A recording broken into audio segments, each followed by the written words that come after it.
Hello friends, good evening to all. एक बार फिर से आप सब लोगों का नर्सिंग एजुकेशन यूट्यूब चैनल के ऊपर हार्दिक स्वागत है।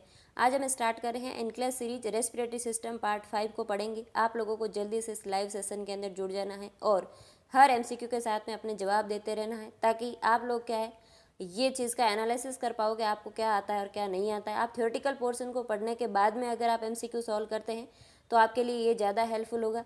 नहीं भी आपने थ्योरेटिकल पोर्शन पढ़ा है फिर भी एमसीक्यू सॉल्व कर रहे हैं तो भी कुछ न कुछ नई चीज़ आप लर्न करते हो।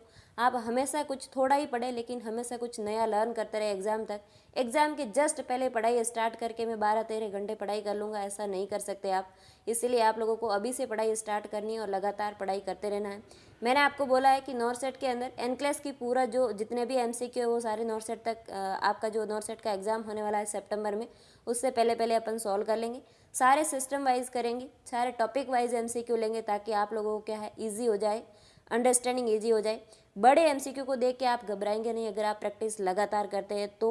बड़े एमसीक्यू के अंदर एक छोटी ट्रिक रहती है कि इस एमसीक्यू के अंदर क्या पूछा जा रहा है और अपने को क्या जवाब देना है। अगर आप लगातार प्रैक्टिस करते हो तो आप झट से निकाल दोगे। नहीं तो एग्ज़ाम के अंदर अगर एम्स दिल्ली ने 50 से 60 एमसीक्यू एनक्लेस के डाल दिए बड़े, तो फिर आप टाइम मैनेजमेंट नहीं कर पाओगे उस टाइम, क्योंकि आपको एमसीक्यू पढ़ने में और जो अपने एग्ज़ाम की जो घबराहट एंजाइटी रहती है अपने अंदर, तो उस एमसीक्यू को सेट करने में बहुत टाइम लग जाता है। और आपको एक एमसीक्यू को करने के लिए 1 मिनट भी नहीं है, क्योंकि 180 मिनट के अंदर 200 एमसीक्यू आपको अटेंड करने हैं। हालांकि 200 एमसीक्यू इतने बड़े नहीं होते हैं, लेकिन कई बार नॉर्सेट का जो 2020 नॉर्सेट का जो एग्ज़ाम हुआ था उसके अंदर एनक्लेस के कम से कम 50 से 60 बड़े एमसीक्यू डाले थे और उसको अरेंज करने में काफ़ी वक्त लगा था। वो एग्ज़ाम मैंने भी दिया था, तो बहुत टाइम खा जाता है एग्ज़ाम। इसीलिए आप एमसीक्यू प्रैक्टिस लगातार करें, थ्योरेटिकल पोर्शन को भी पढ़ें। और आज का हमारा फर्स्ट एमसीक्यू आपके सामने है। A client used a metered dose inhaler to aid in management of asthma. Which action by the client indicate to the nurse that he need further instruction regarding its use? Select all that apply.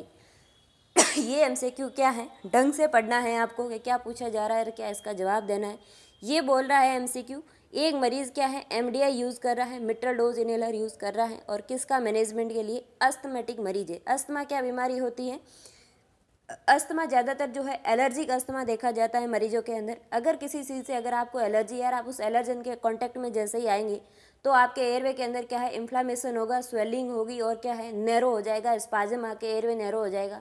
और narrow airway से जब air in out होती है तो wheezing sound आती है, जैसे सीटी बजती है वैसी जो है विजिंग साउंड आती है। और ये क्या है अस्थमा का क्लासिकल सिम्टम है विजिंग साउंड। और मरीज़ को जो है चेस्ट के अंदर हैवीनेस लगती है ना, टाइटनेस लगती है और डिस्पनिक हो जाता है मरीज़। ऐसे सिम्टम प्रेजेंट रहते हैं अस्थमा वाली बीमारी में। और ज़्यादातर जो अस्थमा देखा जाता है ये एलर्जिक अस्थमा है। जैसे ही आप उस एलर्जन के कांटेक्ट में आते हो तो आपके एयरवे के अंदर क्या है इन्फ्लामेशन होता है, स्वेलिंग होती है और वहाँ पे स्पाजम आके एयरवे क्या हो जाता है, नैरो हो जाता है। तो ये तो है अस्थमा। और इसके अंदर ट्रीटमेंट क्या रहता है, स्टीरॉयड और ब्रोंकोडायलेटर दिया जाता है। मरीज़ के अंदर जो एयरवे के अंदर स्पाजम आया उसको रिलीज़ करवाने के लिए ब्रोंकोडायलेटर देते हैं, और उस इन्फ्लामेशन और स्वेलिंग को कम करने के लिए क्या देते हैं, एंटी इन्फ्लामेटरी यानी कि स्टीरॉयड ड्रग देते हैं। तो ये दो मेडिकेशन जो है इसके ट्रीटमेंट के अंदर रहती है। ये मरीज़ क्या है अस्थमा का है, एमडीआई यूज़ कर रहा है।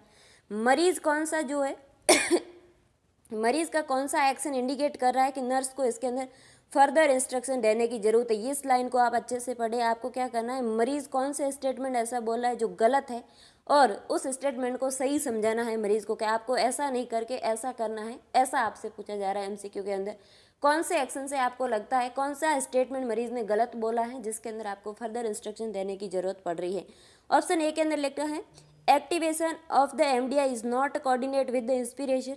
आपका जो है एमडीआई है इसका जो है कोऑर्डिनेशन इंस्पिरेशन के साथ में नहीं होना चाहिए, ऐसा कह रहा है। ऑप्शन बी कह रहा है the client inspired rapidly when using the MDI. मरीज़ क्या कर रहा है, एमडीआई यूज़ कर रहा है तो फटाफट से इंस्पिरेशन करने लग जाता है। ये बात सही है क्या एमडीआई यूज़ करने से रिगार्डिंग। ऑप्शन सी कह रहा है the client hold his breath for 3 second after inhaling with the MDI. मरीज़ क्या कर रहा है जैसे ही एमडीआई यानी कि वो पफ मारता है और उसको बाद 3 सेकंड तक क्या कर रहा है, 3 सेकंड तक जो है अपने ब्रीथ को होल्ड करके रख रहा है। ये बात सही है क्या। ऑप्शन डी कह रहा है the client shake the MDI after use. मरीज़ क्या कर रहा है उस पफ को यूज़ कर रहा है और उसके बाद उसको हिला के शेक कर रहा है। तो ये बात सही है क्या। ऑप्शन ई के अंदर लिखा है the client perform puff in the rapid cessation. मरीज़ क्या कर रहा है फटाफट पफ मार रहा है, क्या ऐसे लेना होता है एमडीआई। तो ये जो 5 स्टेटमेंट लेके हैं, इनमें से आपको बताना है कौन कौन से स्टेटमेंट गलत है और इसके अंदर अपने को फर्दर इंस्ट्रक्शन देने की ज़रूरत है। तो ऑप्शन ए के अंदर जो लिखा है कोऑर्डिनेशन विद इंस्पिरेशन, एमडीआई का कोऑर्डिनेशन नॉट नहीं होना चाहिए, एमडीआई का कोऑर्डिनेशन इंस्पिरेशन के साथ में होना चाहिए, तभी तो पफ आप इफेक्टिवली ले पाओगे। इसीलिए इसके अंदर भी अपने को क्या करना पड़ेगा, फर्दर इंस्ट्रक्शन देने की जरूरत है कि आपको इंस्पिरेशन के साथ में एमडीआई पफ का कोऑर्डिनेशन बना के रखना है। ऑप्शन बी के अंदर लिखा है the client inspired rapidly when using the MDI, मरीज क्या कर रहा है, फटाफट रेस्पिरेशन ले रहा है। तो आपको जब भी आप एमडीआई से पफ लेते हो तो फटाफट इंस्पिरेशन नहीं करना है, आपको 10 सेकंड तक ब्रीथ को होल्ड करना होता है। कितना, 10 सेकंड तक जो है आपको ब्रीथ होल्ड करनी है एक पफ मारने के बाद। तो इसके अंदर भी फर्दर इंस्ट्रक्शन देने की जरूरत है। ऑप्शन सी के अंदर लिखा है the client hold is breath for 3 second after inhaling with MDI, तो ये कितना है, मैंने आपको अभी टाइम बताया, 10 सेकंड तक होल्ड करना है, 3 तक नहीं करना है। अगर आपको इफेक्टिवली जो एमडीआई के अंदर ड्रग है स्टीरॉयड, उसका जो है ब्रोंकोडायलेटर का अच्छा इफेक्ट चाहिए, तो आपको कितने टाइम तक ब्रीथ को होल्ड करना है, 10 सेकंड तक यूज जो है ब्रीथ होल्ड करनी है। तो 3 सेकंड भी क्या है, गलत है। तो इसके अंदर भी क्या है, फर्दर इंस्ट्रक्शन देना पड़ेगा। डी ऑप्शन के अंदर लिखा है the client shake the MDI after use, तो आफ्टर यूज सेक नहीं करना है। किसी भी सिरप को या किसी भी मिडल डोज इनहेलर से आप ड्रग ले रहे हैं तो पहले आपको शेक करना है और उसके बाद पफ मारना है। तो आफ्टर यूज नहीं करना है, बिफोर यूज करना है। ये बात भी क्या है, गलत बोल रहा है, इसके अंदर भी फर्दर इंस्ट्रक्शन देना पड़ेगा।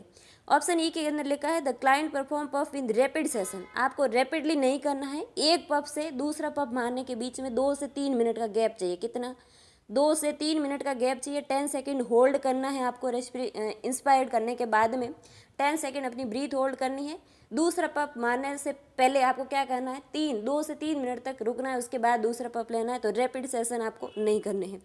तो ये जो 5 स्टेटमेंट मरीज बोल रहा है, ये 5 ही गलत है। इसके अंदर सारी चीज़ों को मॉडिफाइड करके मरीज़ को बताना है कि आपको क्या करना है, बैठ के क्या करना है, आपके जो एमडीआई है यानी कि मिडल डोज इनहेलर है, इसके बीच में और आपकी इंस्पिरेशन के बीच में अच्छा कोऑर्डिनेशन होना चाहिए। ऐसे नहीं आप एक्सपायर्ड कर रहे हो, एयर एक्सेल आउट करो, उस टाइम पफ मारे तो वो सही नहीं है।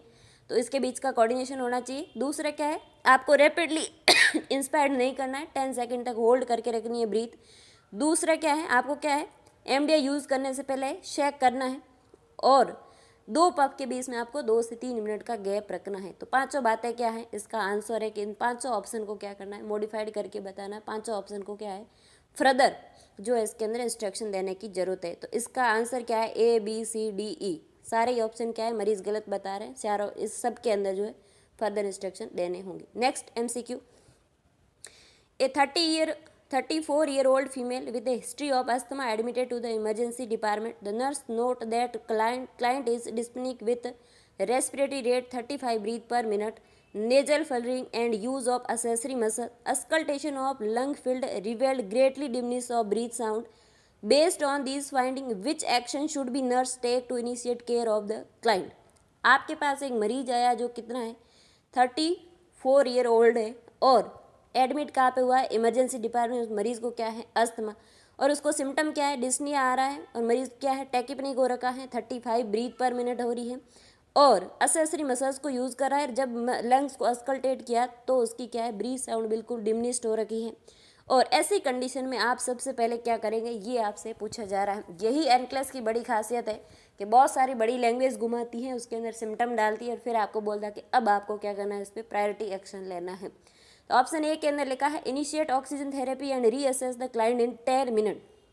तो ये ऑप्शन खोटा है, क्यों है, ऑक्सीजन थेरेपी आप दे रहे हो ठीक है, लेकिन अस्थमा वाले मरीज़ के अंदर होता क्या है, एयरवे का स्पाजम होकर नैरो हो गया है।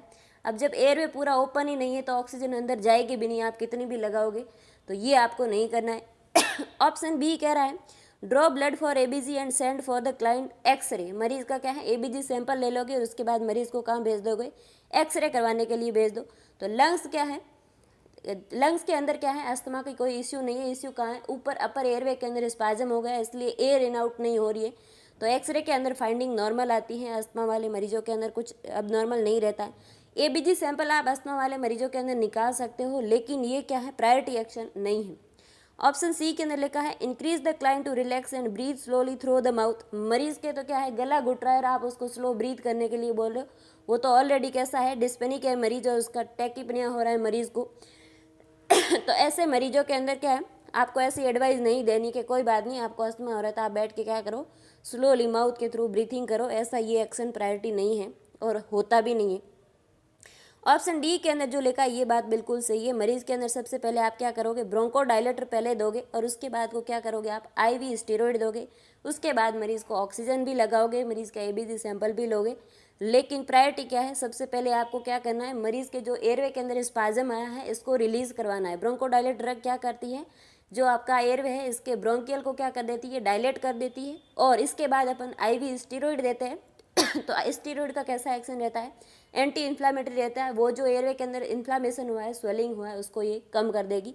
तो ये दोनों ड्रग देते हैं। और एग्जाम के अंदर ये पूछा हुआ है कि एक अस्थमा वाला मरीज है, उसके अंदर ब्रोंकोडायलेटर और स्टेरॉइड दोनों चल रहा है, तो मरीज पहले क्या लेगा, तो पहले ब्रोंकोडायलेटर लेगा और उसके बाद में स्टेरॉइड लेता है। Next MCQ, Which of the following finding would most likely indicate the presence of respiratory infection client with asthma? मरीज क्या है अस्थमा का, और कौन सी जो फाइंडिंग इंडिकेट करती है कि मरीज को क्या अस्थमा के साथ में रेस्पिरेटरी ट्रैक का इन्फेक्शन हो गया है। ऑप्शन ए कह रहा है cough productive of yellow sputum, option B कह रहा है bilateral expiratory wheezing, option C कह रहा है चेस्ट टाइटनेस, ऑप्शन डी कह रहा है respiratory rate of 30 breath per minute. मरीज को अगर टैकीपनिया हो रहा है तो ये इंडिकेशन नहीं है कि मरीज को इन्फेक्शन हो गया है। चेस्ट के अंदर अगर टाइटनेस लग रही है तो ये तो अस्थमा का खुद का सिम्टम है, ये अस्थमा के साथ में रेस्पिरेटरी ट्रैक के इन्फेक्शन का नहीं है।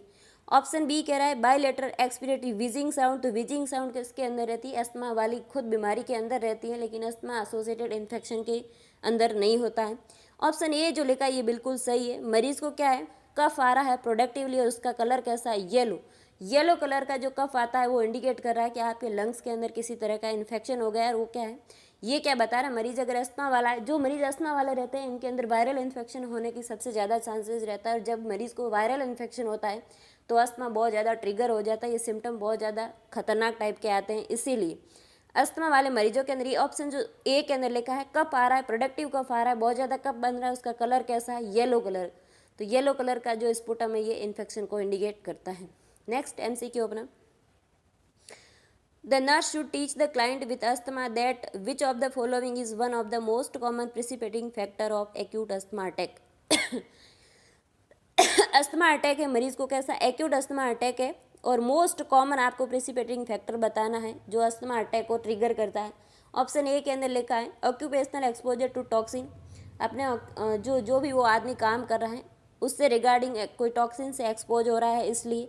ऑप्शन बी कह रहा है viral respiratory infection, option C कह रहा है expose to cigarette smoke, option D कह रहा है एक्सरसाइजिंग इन कोल्ड टेम्परेचर, कि वो कोल्ड के कांटेक्ट में आता है तो उसकी अस्थमा अटैक जो है ट्रिगर हो जाता है। कुछ लोगों को जो है कोल्ड से जो है एलर्जी रहती है तो वो एलर्जन जो है अस्थमा को ट्रिगर कर सकता है, ये बात सही है। सिगरेट और स्मोक करने से भी अस्थमा ट्रिगर हो जाता है, ये बात भी सही है। ऑक्यूपेशनल एक्सपोजर टू टॉक्सिन इससे भी हो सकता है, ये बात भी सही है। लेकिन जो सबके अंदर कॉमन रहता है, जो सारे ऑल ओवर अस्थमा के मरीज है उनके अंदर जो कॉमन रहता है, हर किसी को अगर अस्थमा बीमारी है और उसको अगर वायरल रेस्पिरेटरी ट्रैक का इन्फेक्शन हो गया तो उसका अस्थमा ज़्यादा ट्रिगर हो जाएगा, ये बात बिल्कुल करेक्ट है और सारे मरीजों के लिए करेक्ट है। कुछ लोगों को जो है अगर अपने ऑक्यूपेशनल कोई टॉक्सिन से होता है अस्थमा तो वो एक इंडिविजुअलाइज हो सकता है, लेकिन किसी लोगों को क्या है सिगरेट पीने से अस्थमा नहीं होता है, किसी को हो जाता है, लेकिन ये सब पे लागू नहीं होता है। ऑल ओवर सारे जो अस्थमा के केस रहते हैं उन सब के अंदर अगर वायरल रेस्पिरेटरी इन्फेक्शन हो गया है तो वो किसी भी टाइप का अगर अस्थमा है तो वो ट्रिगर हो जाता है, ये बात जो है बिल्कुल करेक्ट है। इन्होंने क्या पूछा अपने को, मोस्ट कॉमन पूछा है, तो मोस्ट कॉमन क्या है, वायरल रेस्पिरेटरी इन्फेक्शन अस्थमा वाले मरीजों के अंदर कॉमन रहता है जो प्रिसिपेट करता है अस्थमा अटैक को। नेक्स्ट MCQ अपना, Which of the following health promotion activity should the nurse include in the discharge teaching plan for the client with acute asthma, यानी कि client with asthma, मरीज क्या है अस्थमा का है। हेल्थ प्रमोशन की एक्टिविटी जो है इंक्लूड करिए डिस्चार्ज प्लान के अंदर। अस्थमा वाले मरीज के लिए कौन सी एक्टिविटी सही है ये आपसे पूछा जा रहा है। ऑप्शन ए कह रहा है incorporate physical exercise as tolerate into the daily routine, option B के अंदर लिखा है monitor peak flow number after meal and at bed time, option C के अंदर लिखा है eliminating stressor in the work and home environment, option D के अंदर लिखा है use sedative to ensure uninterrupted sleep at night. मरीज को क्या है, आप कह रहे हो आप क्या करो, आपको पूरी रात नींद आई हुई रहे, आपकी नींद डिस्टर्ब नहीं हो इसलिए आप सेडेटिव यूज़ कर लो, ये बात बिल्कुल गलत है। मरीज के अंदर क्या है, सेडेटिव जो है यूज़ करने के लिए आपको एडवाइस नहीं देनी है। दूसरा है eliminating stressor in the work at home and environment. तो जितने भी स्ट्रेचर होते हैं, किसी भी चीज़ ये स्ट्रेस होता है, जैसे आप एग्ज़ाम की प्रिपरेशन कर रहे हो या कोई जॉब कर रहा है, हर जगह आपके सामने क्या है, चैलेंज रहते हैं और थोड़ा बहुत स्ट्रेस रहता है, तो पूरा का पूरा एलिमिनेट आप नहीं कर सकते। तो ऐसी एडवाइस अस्थमा वालों को नहीं देनी है। ऑप्शन बी कह रहा है monitor peak flow number after meal at bed time. तो मॉनिटर पीक फ्लो कब करना होना चाहिए? अर्ली मॉर्निंग करना होता है, बेड टाइम नहीं करना होता है। ऑप्शन ए के अंदर लिखा है incorporate physical exercise as tolerate into the daily routine. आपको क्या करना है, फिजिकल एक्सरसाइज मरीज को आप बता सकते हो जितना वो टॉलरेट कर पाता है उतना। ऐसा भी नहीं है कि मरीज को क्या है, अस्थमा अटैक आ जाए, इतनी एक्सरसाइज आप बताओ कि इतनी एक्सरसाइज पर डे करनी है, वैसा नहीं। जितना वो टॉलरेट कर पा रहा है उतनी फिजिकल एक्टिविटी आप उसके हेल्थ प्रमोशन के लिए बता सकते हो।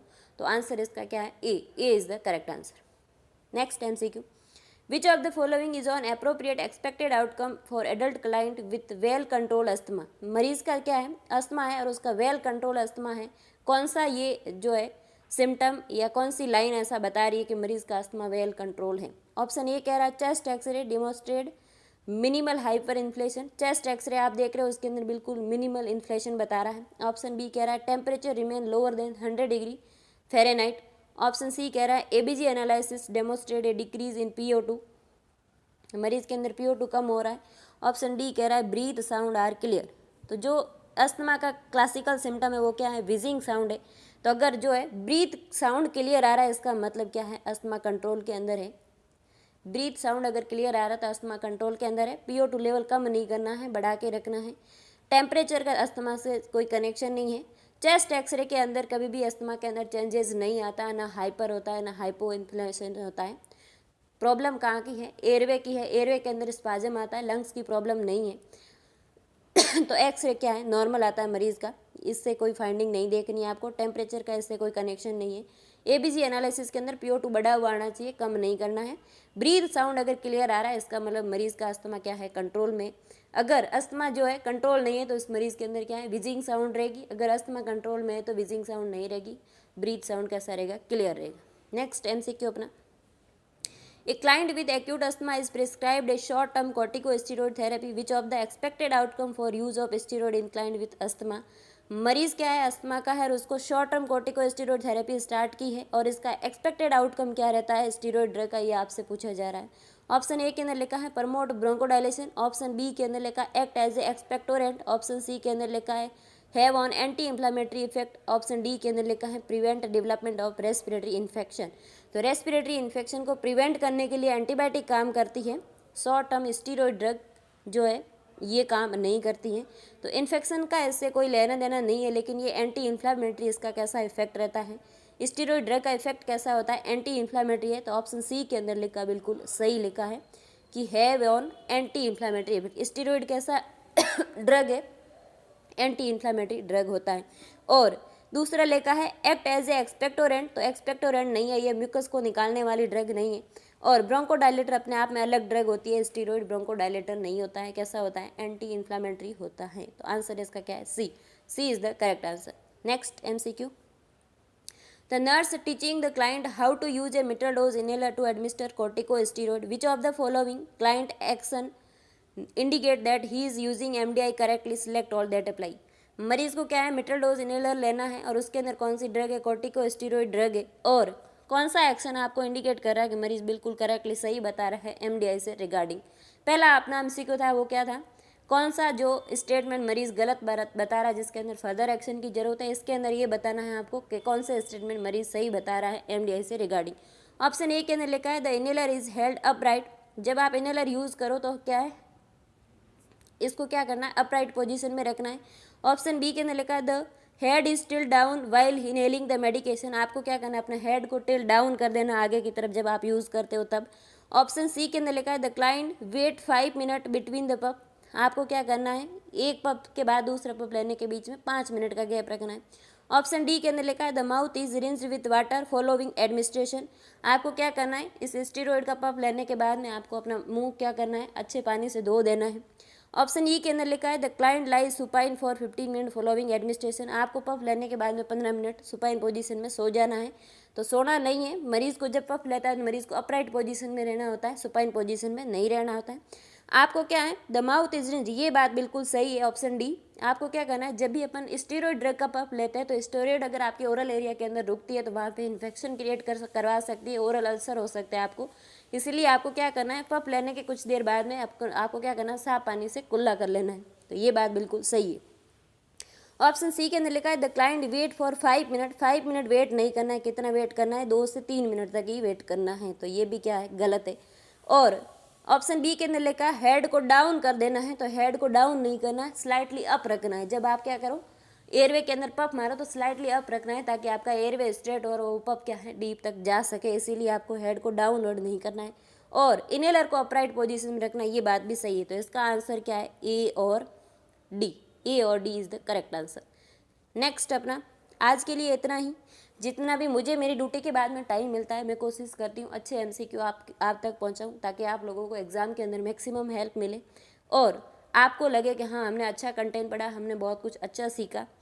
अगर आपको इस चैनल से कुछ नया सीखने को मिल रहा है तो आप लोगों को क्या करना है, इस वीडियो को मैक्सिमम लोगों तक शेयर करना है ताकि दूसरे लोग भी अपने साथ जुड़ करके अपनी कंसेप्चुअल स्टडी को कंटिन्यू करें। हमेशा थोड़ा पढ़े लेकिन लगातार थोड़ी थोड़ी पढ़ाई करते रहें। एक साथ में सारी पढ़ाई आपसे नहीं होगी, लगातार थोड़ा थोड़ा करें, आपके ऊपर बर्डन नहीं रहेगा। तो हम मिलते हैं नेक्स्ट लेक्चर में, तब तक के लिए धन्यवाद।